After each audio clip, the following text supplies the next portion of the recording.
위해 고귀한 생명을 바치신 순국선열 및 호국영령에 대한 묵념을 올리겠습니다. 일동 묵념.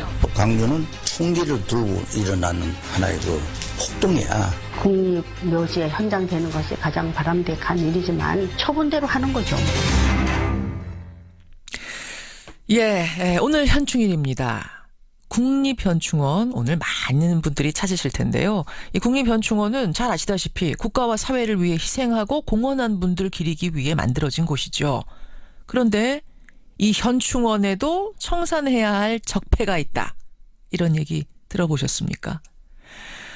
순국선열과 호국영령을 모시기 위한 현충원에 부적절한 인물들이 함께 안장돼 있어서 논란이 계속되고 있는 건데 왜 고쳐지지 않는 걸까요?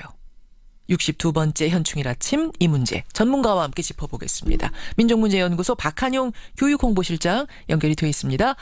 박 실장님 안녕하세요. 네, 안녕하세요. 민족의 성지라고 불릴 만한 이 국립현충원의 적폐라. 이게 무슨 상황입니까? 예컨대 우리나라 헌법 이념에 맞추자면 자주 독립과 민주주의가 가장 큰 대한민국의 가치체계이지 않겠습니까? 예. 정작 이 현충원에 모셔진 사람들 가운데는 과거에 그 친일 행적들이 있는 분들이나 또는 해방 이후에 민간인 학살 또는 독재 권력에 협력했던 사람들이나 그런 당사자들 이런 사람들이 많이 모셔져 있다. 일단은 반헌법 행위자들이 함께 안장되어 있다는 점이 첫 번째 적폐고. 그다음에 보면 이 기준 자체가 이 가치 개념이 아니다. 한마디로 하면 아무리 과거가 좀 나쁜 짓을 많이 했다 하더라도 일단 고위공무원 공직자가 되어서 이렇게 있을 거라 아니면 장기 근속을 한다든지 이렇게 해서 하게 되면 당연히 현충 시절에 모시게 됨으로써 사실 전혀 그 대한민국 헌법 정신과 관계없이 출세한다고 할까요? 그렇게 되면 현충 시절에 모셔지는 방식이 되어 있어서 사실은 가치 개념이 희박하다 이렇게 말씀드릴 수 있습니다. 고위공직자라든지 군 장성이라든지 이렇게 사회적으로 살아생전에 성공을 거둔 사람들이 말하자면 숨지고 나서도 현충원에서도 그 직급대로 우대를 받는다. 이게 또 하나 적폐다 이 말씀이시군요. 네, 극단적 예를 들자면 아무리 독자라도 장관하고 대통령하면 현충 시설에 모셔지고 예우를 받게 되는 거죠. 그렇군요. 또 그 안에도 모셔지는 그 안에서도 또 직급이란 게 있습니까? 더 좋은 곳으로 안장이 되고 더 좋은 시설로 안장이 되고 이런 식으로? 네, 사실 그런 부분이 좀 있습니다. 그래요. 이제 그런 부분 다소 직급 차이가 있는 거죠. 그 현충 시설 내에서도.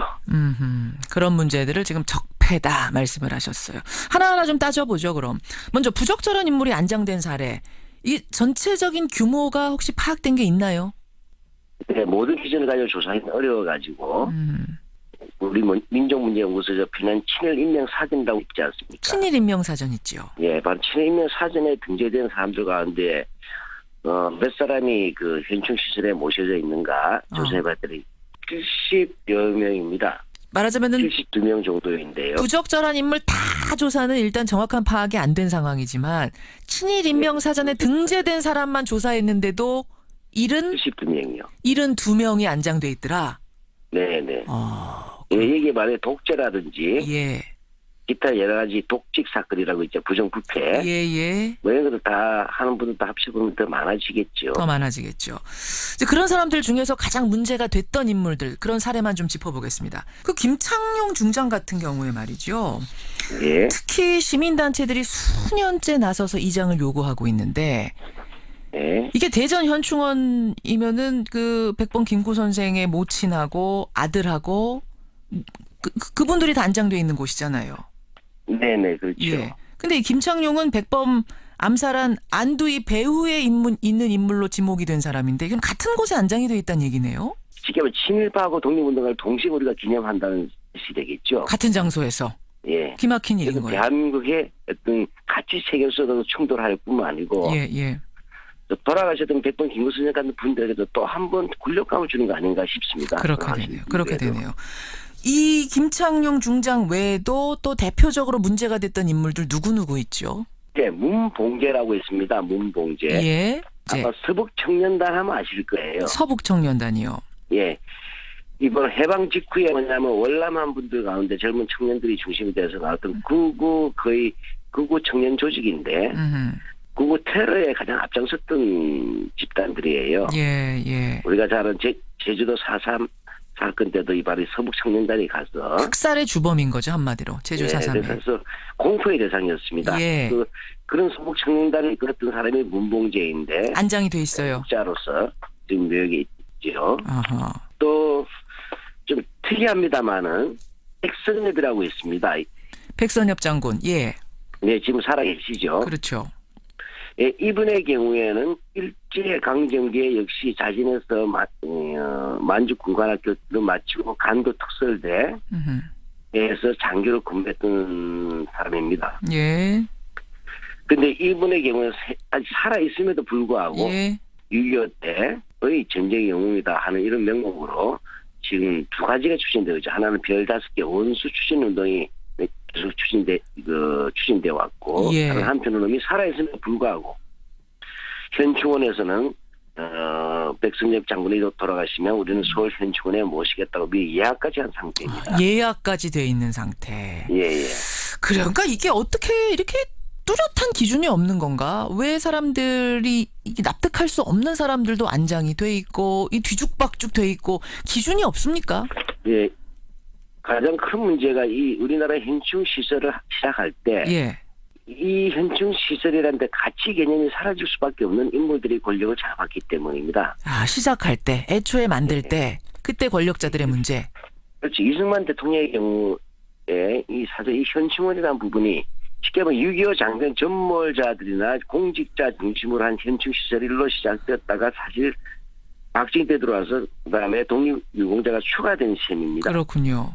네, 그러다 보니까 정작 어떻게 되냐면 박정희 독재에 예. 협력했던 사람들, 예. 이 일제때 친했던 사람들이 있는 속에 독립유공자가 추가로 끼어드는 셈이 되어버렸다. 즉 한마디로 하면 가장 큰 문제가 우리나라 헌법 정신인 독립 정신과 민주 정신의 이 기본 정신에 입각했던 현충 시설이 아니라 예. 그러한 가치 기준이 서 있지 않는 상태에서 섞여져 있는 이런 몰가치적인 어떤 현충 어떤 개념이 문제가 됐다고 보여집니다. 처음부터 기준이 뒤죽박죽일 수밖에 없었네요. 지금 말씀을 듣고 보니. 그럼 기준을 지금이라도 좀 바로 잡아야 할 텐데 지금의 기준은 어떻습니까? 예전은 그랬다 치고 지금은? 네, 사실 지금의 경우에도 기준 자체가 저희들 법으로서는 예. 빨리 딱히 있게 대안이 없습니다. 예를 들면 전두환 전 대통령의 경우가 최근에 문제가 됐었죠. 그러니까 그렇죠. 전직 대통령이면 안장이 당연히 가능합니다. 하지만 내란죄 저질러서 금고 이상 형을 받은 경우는 기준 박탈인데 그런데 이제 사면을 받지 않았느냐? 그럼 사면 받은 경우에는 어떻게 되느냐? 이게 문제가 됐었어요. 기준이 뚜렷이 나와 있지 않아서. 네, 그러니까 이게 바로 이제 이 법적 미비 사항이라고 저희들은 말씀드린 겁니다. 예. 쿠데타 주범이고 민간의 학살 주범입니다. 그렇죠. 그리고 그것이 문제가 돼서 결국 법의 심판을 받았던 사람이지 않습니까? 예. 그래서 전두환 노태우의 사면은 그 죄가 없다고 사면해 준 게 아니라 정치적인 어떤 그런 화해라고 할까요? 쉽게 말해서 감옥에 있던 사람을 빼내줬을 뿐이지. 예. 그 죄를 면제해 준 것이 아니고 더구나 당사자가 반성하지 않고 지금 해고록에다가 예. 본인이 피해자로서 이른바 피해자 코스프레 하고 있지 않습니까? 그러게 말입니다.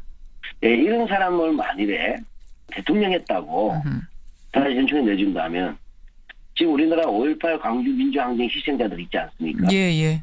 이분들이 나올 때 멸시해 있을 뿐만 아니라 장차 5.18 민주항쟁의 정신조차도 헌법이 개정되면 그 정신을 넣으려고 하지 않습니까? 예. 이런 상황에서 정작 그 학살 주범인 전두환 같은 사람들을 현충시에 넣는다면 그것도 다만 사면받았기 때문에 문제가 없다는 그런 이상한 법적 해석을 두고 나온다면 또 한 번 뭡니까? 또 한 번 더 면죄부를 줄 뿐 아니라 역사 쿠데타와 민간의 학살 주범에 대해서 국가 자체가 면죄부를 주고 오히려 기념하는 셈이 되겠죠. 예. 그러니까 이런 법적 여지가 애매모호하게 남아있으면 안 되겠다는 말씀입니다. 정말 5.18 희생자들이 벌떡 일어날 일이에요. 무덤에서 벌떡 일어날 일이다. 이런 말씀이세요. 기막힌 노릇이다. 네, 그렇죠. 예. 앞으로 어떻게 좀 기준을 확립해 나가야 될까요? 이렇게 한 사례가 불거질 때마다 계속 논란을 벌여야 되는 겁니까? 이거 어떻게 해야 됩니까? 이 제일 큰 문제는 실제 국민묘지법에서의 안장 기준이 좀 더 엄격했으면 좋겠다. 조금 더 엄격했으면 좋겠다. 왜 그러게 참부위원뿐만 아니라 대한민국 국민 모두가 가장 신성하게 여기는 곳이지 않습니까? 예. 사실 프랑스 치면 판테온과 같은 것이에요. 그렇죠. 네, 그렇기 때문에 따라서 우리가 쉽게 말하면 이 국가적 차원에서 기념하고 추념돼야 될 분들하고 네, 통상적인 우리가 얘기하는 어떤 그 국가의 어떤 공직자로서 인물했던 이러한 부분에서 가치 개념이 지금 다소 약한 부분이 있는 부분하고는 구분돼야 되겠다. 좀 독립유공자하고 통상적인 공직자하고는 어떤 외역의 문제라 좀 근본적으로 다른 시설에서 이루어져야 맞겠죠. 묘역을 좀 분리할 필요가 있다 지금이라도. 네. 세 번째로 문제가 된 게 만에 하나 또 오류가 생길 수 있다. 그 이장할 수 있는 절차 같은 게 있지 않겠습니까? 사후적인 문제가 발생했을 때도 한국 사회가 무리 없이 해결할 수 있는 어떤 그런 이장에 관한 그런 미비사항도 돼야 할 것입니다. 사실은. 엄격한 기준을 마련했는데도 사후에 뭔가 문제가 또 불거졌을 경우에 새로 밝혀졌을 경우에는 이장도 좀 할 수 있고 지금은 이장 완전 불가능하잖아요. 한번 묻히게 되면 가족들 동의 없으면 이장 못 하는데 이장도 좀 할 수 있는 어떤 근거를 마련하는 이런 법 개정이 있었으면 좋겠다는 말씀? 예, 그 시신에 대한 모독이 아니고 대한민국의 현충은 해마다 뭐냐면 참부위원이나 대한민국 국민들 가서 추모하고 기념하기 때문에 기념할 수 없는 분이 그 자리에 있을 때 아무래도 적절치 않지 않겠습니까? 그러네요. 세 가지 대안을 마지막으로 제시해 주셨어요. 오늘 현충일, 현충원에 대해서 다시 한번 생각해 봤습니다. 실장님 고맙습니다. 네, 고맙습니다. 민족문제연구소 박한용 교육홍보실장이었습니다. 사실은 가치 개념이 희박하다 이렇게 말씀드릴 수 있습니다. 고위공직자라든지 군 장성이라든지 이렇게 사회적으로 살아생전에 성공을 거둔 사람들이 말하자면 숨지고 나서도 현충원에서도 그 직급대로 우대를 받는다. 이게 또 하나 적폐다 이 말씀이시군요. 네, 극단적 예를 들자면 아무리 독자라도 장관하고 대통령 하면 현충시설에 모셔지고 예우를 받게 되는 거죠. 그렇군요. 또 그 안에도 모셔지는 그 안에서도 또 직급이란 게 있습니까? 더 좋은 곳으로 안장이 되고 더 좋은 시설로 뭐 안장이 되고 이런 식으로? 네, 사실 그런 부분이 좀 있습니다. 그래요. 이제 그런 부분 다소 직급 차이가 있는 거죠. 그 현충시설 내에서도. 그런 문제들을 지금 적폐다 말씀을 하셨어요. 하나하나 좀 따져보죠. 그럼 먼저 부적절한 인물이 안장된 사례. 이 전체적인 규모가 혹시 파악된 게 있나요?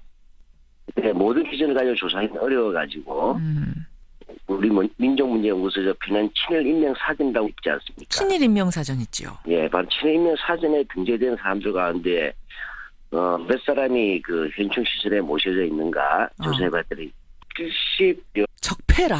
이게 무슨 상황입니까? 예컨대 우리나라 헌법 이념에 맞추자면 자주 독립과 민주주의가 가장 큰 대한민국의 가치 체계이지 않겠습니까?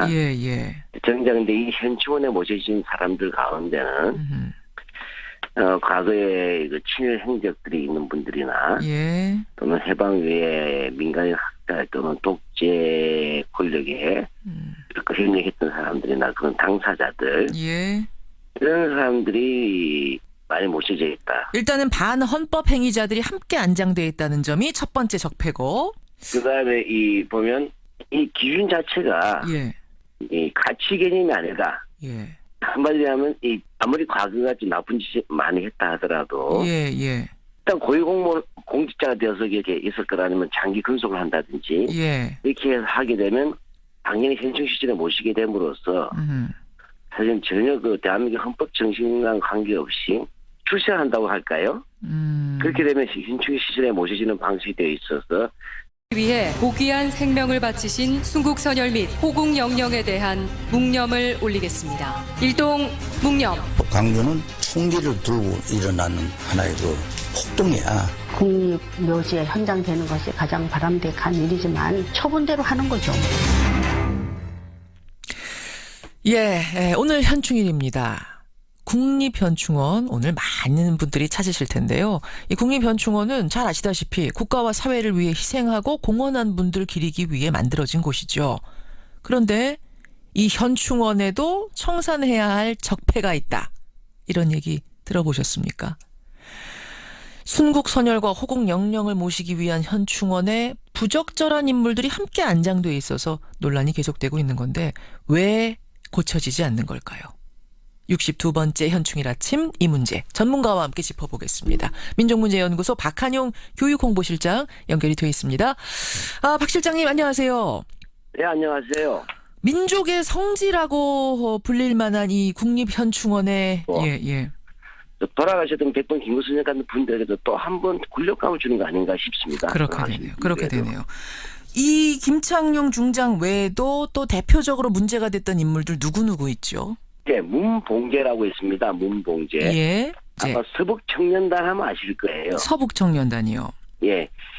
이번 해방 직후에 뭐냐면 월남한 분들 가운데 젊은 청년들이 중심이 돼서 나왔던 거의 극우 청년 조직인데 극우 테러에 가장 앞장섰던 집단들이에요. 예. 우리가 잘 아는 제주도 4.3 사건 때도 이번에 서북청년단이 가서 학살의 주범인 거죠, 한마디로. 제주 4.3에. 그래서 공포의 대상이었습니다. 예. 그런 서북청년단을 이끌었던 사람이 문봉재인데 안장이 돼 있어요. 국자로서 지금 묘역에 있죠. 아하. 또 좀 특이합니다만은 백선엽이라고 있습니다. 백선엽 장군. 예. 네, 지금 살아계시죠. 그렇죠.